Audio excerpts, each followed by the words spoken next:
Okay, cool. How are you guys? Nice cats. There are Oh like yeah, you three can cats see on running the around here. background. Yeah, we have two kittens that are ours, and my roommate also has a cat, and they run around all the time. Aw, Yeah. that. That's really cute. I wish I had a cat. My roommate's boyfriend has a cat who's in this box next to me. Let me actually see if she wants to. Okay, here's the Oh, cute. That's a cute cat. box. She's insane. Okay, look. Ah. What a baby! Aww. Man, they I love heard being inside boxes. I respect her privacy though, so she doesn't know she's on a podcast. Or She's so cute. She's a Halloween cat. I know she's adorable. At first me and this cat did not get along, But then eventually the cat warmed up to you. and then I warmed up to the cat. Oh, gotcha. It was both of us. Like I was like, here's like my cockiness. I was like, who do you think you are that you are not being nice to me? And I think she had the same opinion. Or yeah, it's a she. So she's sweet. I like her now. We get along. But it's like cats are kind of like people. So Yeah. Yeah, they like are very sensitive to vibes, you know? Cats know if you don't really want them to come over and say hi to you. Sometimes they do it even more than I I don't know. don't know. And like I have a feeling like so here's what happened with me and her. It was like out of desperation, she like her her real dad is like my roommate and friend of 14 years, her boyfriend. The cat belongs to him. And he was gone for the weekend and so was she. So who's left? Who do you have to make friends with now? She comes up and she starts cuddling with me for like no reason. And I was like, what's happening? I feel like we made love or something. It was not literally, but like psychically, like the cat and I like connected one morning. And I was like, okay, well, I guess we like each other. That's so cute. But how are you guys feeling? I think I feel a little bit relieved, but not, not like amazingly relieved, just a Right. little bit. Yeah. What about you? I think I was kind of a stick in the mud yesterday while everyone was celebrating because I'm kind of a big picture person, and this is ultimately still very bad. Um, What was really funny is like I agree with you. That was my reaction at first as well too. But then I'm walking around Brooklyn and I'm seeing everybody just like celebrating it every, was cool. and it was incredibly inspiring just for me from a collective point of view to see collective joy because we haven't had collective joy in years here.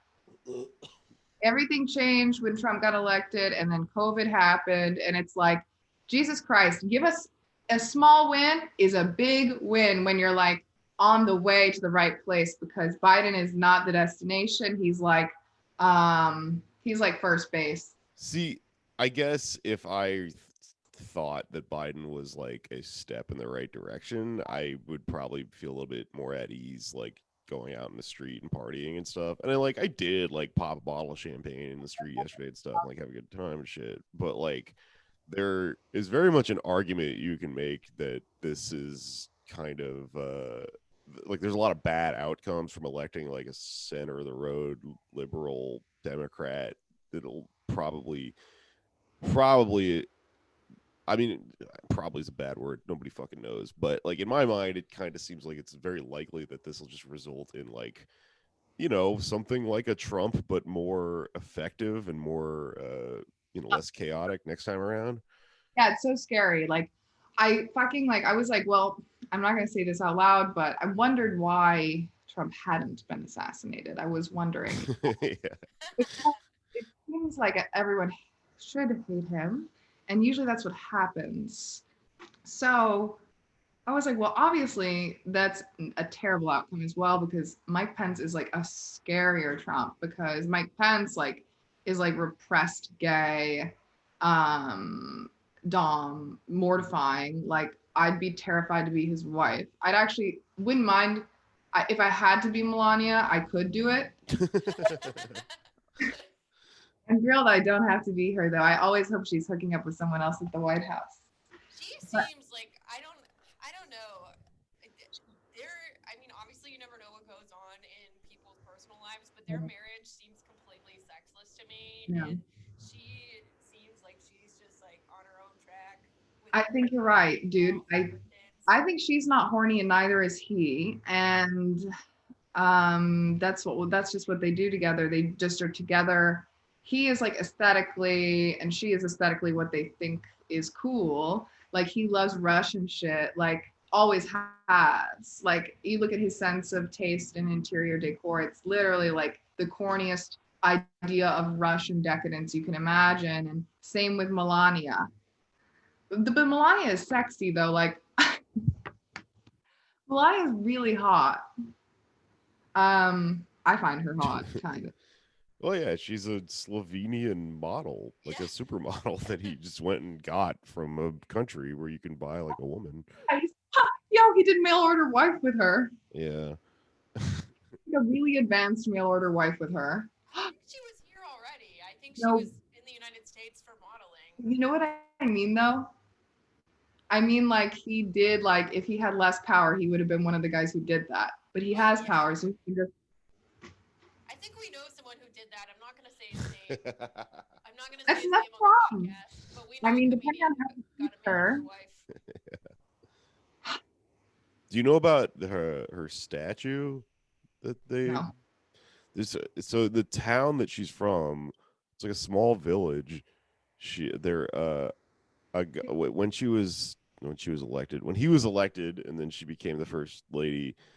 Some wood carving artist, which I guess is like the thing that they do in that village.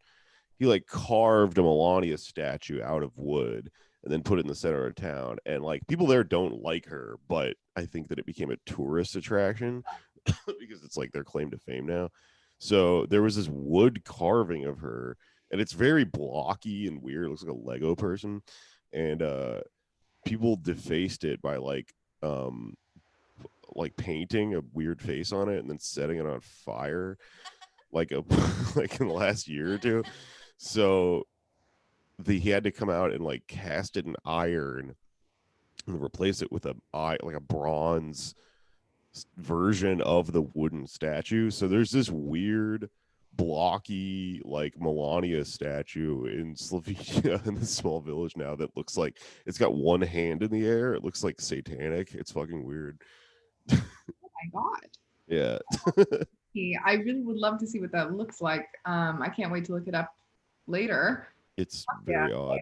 That's my spirit animal is like that statue of Melania that's been ripped apart, cast in iron, and then it's like you literally actually can't. Yeah, I don't like the idea of being destroyed, but I like the idea of getting close to being destroyed. Yeah, I can feel that. I think we all do. I think that's a very human impulse. I was thinking about, I mean, I used to have like jokes about this. Like people love being pushed to the brink. They either love feeling like they're about to die or about to kill someone. But I don't think anybody wants either, but they like being close to it. Yeah. I'm trying to think. I don't feel like I definitely have had moments of anger in my life where I felt like, had I no morals that I would have killed someone. Yeah. I mean, I do. I wouldn't kill someone. No, I never want to kill anyone. That's also my thing with abortion, Kate. Like, I don't know if you've talked or thought about it much, but like, I'm amazed that like abortion is no longer an issue like publicly, because I think there's a really interesting conversation to still be had about abortion that like people aren't having. In what way? I don't think it's as simple as pro-life and pro-choice. Yeah, I mean, I definitely think that, let me see. I mean, I think that, pregnancy, birth, it makes sense to have really complex feelings about that. I just think that the state has nothing to do with it. Oh, 100%. The conclusion I reach is the same conclusion. I just get there differently. And like, I do think what matters often is the way you get there, because I think if you oversimplify any issue, and I think this is a problem in culture right now, like if you oversimplify things in a bad faith way, you don't actually really get to convert anyone like deeply. Like, and I think like it's important to be able to speak in a nuanced way sometimes on a podcast, not in comedy. Comedy is about not being nuanced. Comedy is about being like ridiculous. But abortion, I actually almost had to have one when I was like 18 or something, and it was a nightmare for me emotionally, because I obviously didn't want to have a child, and couldn't have, and I shouldn't have, and I tried to get an abortion quickly, and they told me that the fetus was not developed enough, and that I should come back in 2 weeks. Why? If you know I'm pregnant, why aren't you just scraping out my cervix like I asked you to? That's weird. Yeah, Yeah, I dude, mean, it's fucking weird, but it's actually the law, I think, because I don't know why. There's probably good reasoning about it that I don't know. Like, I'd love to hear a doctor explain it to me, honestly, but I ended up having a miscarriage, which was absolutely great. I was thrilled I had a miscarriage. Yay, miscarriage. I don't have to get an abortion. So that's really how I feel. It's like, of course I'm going to have to do it, but I don't want to. there's a really good book by an author named Jenny Brown called Without Apology that is a really thoughtful look at how the kind of the history of the way that abortion is discussed in the United States. And, definitely go, if folks want to learn more about this, for sure read her book because it's awesome. And I may be getting some things wrong here, but from what I remember, it wasn't like until I don't know, like sometime mid 20th century that abortion really became the contentious issue that it is today. Even among Christians, it was Wow. just like not, it was not a thing. It Well, can I wasn't tell something you that a people focused on, and turning it into this like very polarizing issue? issue was a deliberate political decision. Like even in the early United States, like it was legal to have an abortion. It Hmm. was something that people did, and yeah, Well, it just didn't this the way that it's been. everything's politicized, but everything is political, you know? I was thinking this, there's a very similar story about children's clothing. Children's clothing was basically progressive clothing today up until like the 1900s. Children's clothing used to be unisex. It used to be Really? like ungendered. It used to be just like all boys and all little girls all wore like basically dresses, like white little dresses. Aw. Weird. Like, yes, and like so what started happening was, clothing becomes gendered the older you get, and then like I read a column, it was like somebody wrote into an advice column saying, "Oh, my son is getting older. Should I start dressing my son like a boy?" And the response was, "Oh, he will start dressing himself as a boy. Just wait and see how he dresses." And that was what they were saying over 100 years ago, dude. And Oh, like that's so funny. you think of that as progressive now, but it's all these ideas are cyclical. Yeah.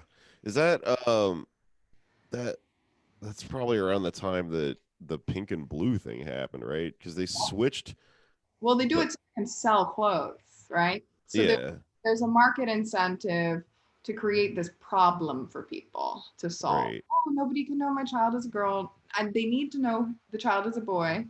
Why? Why does anybody need to know anything about the gender of your child? And I'm not saying that in a woke way. I just find it like really annoying that like any company would think that I need to tell anybody anything. Yeah. Yeah, Like you make a good point.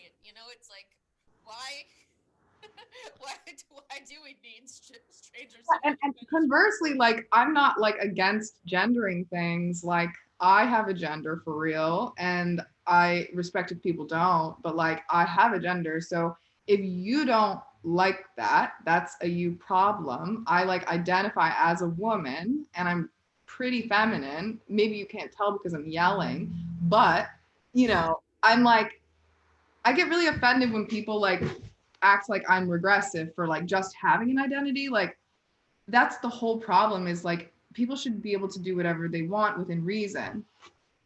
I don't think I've encountered that. I don't think that I have.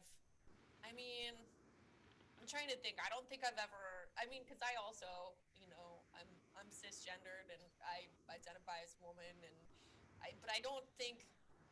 I mean, I don't think that anyone has ever like objected to me Of course not in identifying person. that way.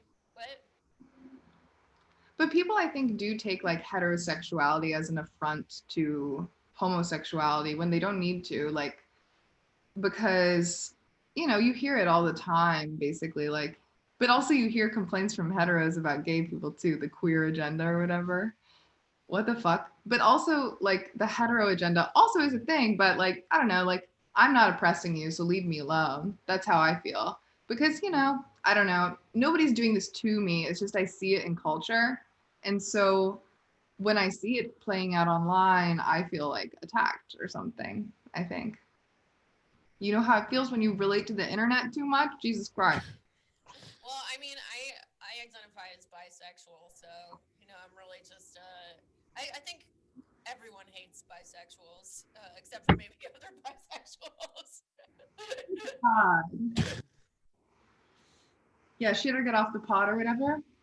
I have like bisexual vibes, but I'm not. It's kind of funny. I had to figure that out. I was like, what the fuck is wrong with me?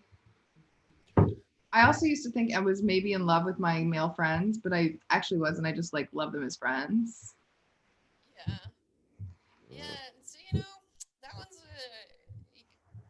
so there's definitely a lot of people that I just feel like a sibling type of love for sure.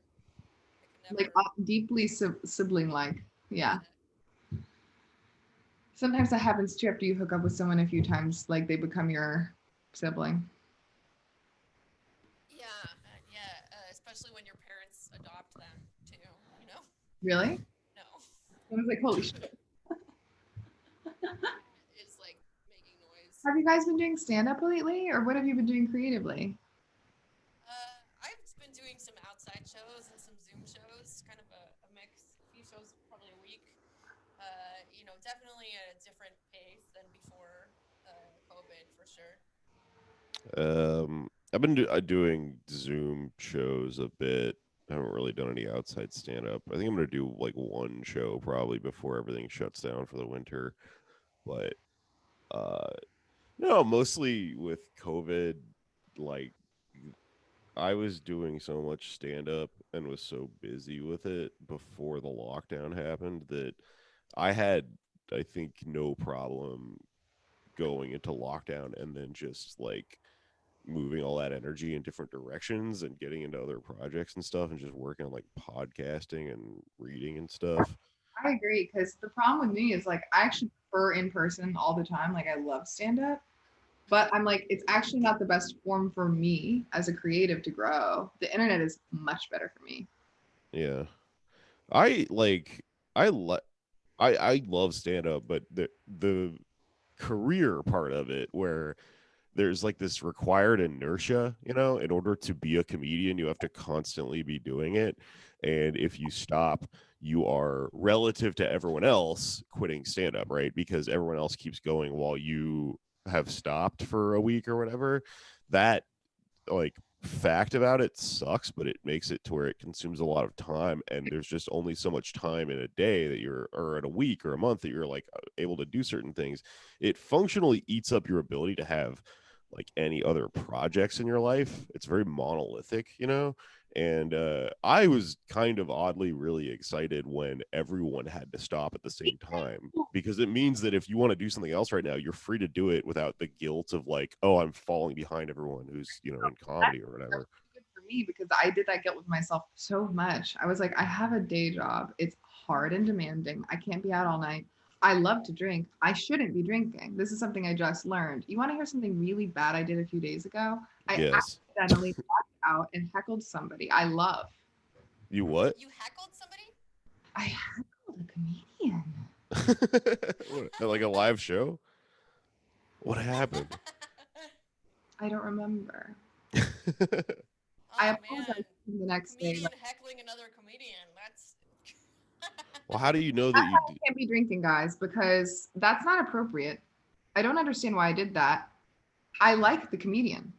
And I told the comedian, I have no idea why I did that to you. I am so sorry. Like, I'm so sorry. And I'm going to stop drinking. And so, what I've been doing, unfortunately, the last week is like being sober one day and then not the next, and then sober the next. And I have to level out. Like, dude, I got to level out. Yeah. That's not healthy. I mean, I need Yeah. to decide. I can't be like chaotically bisexual regarding alcohol.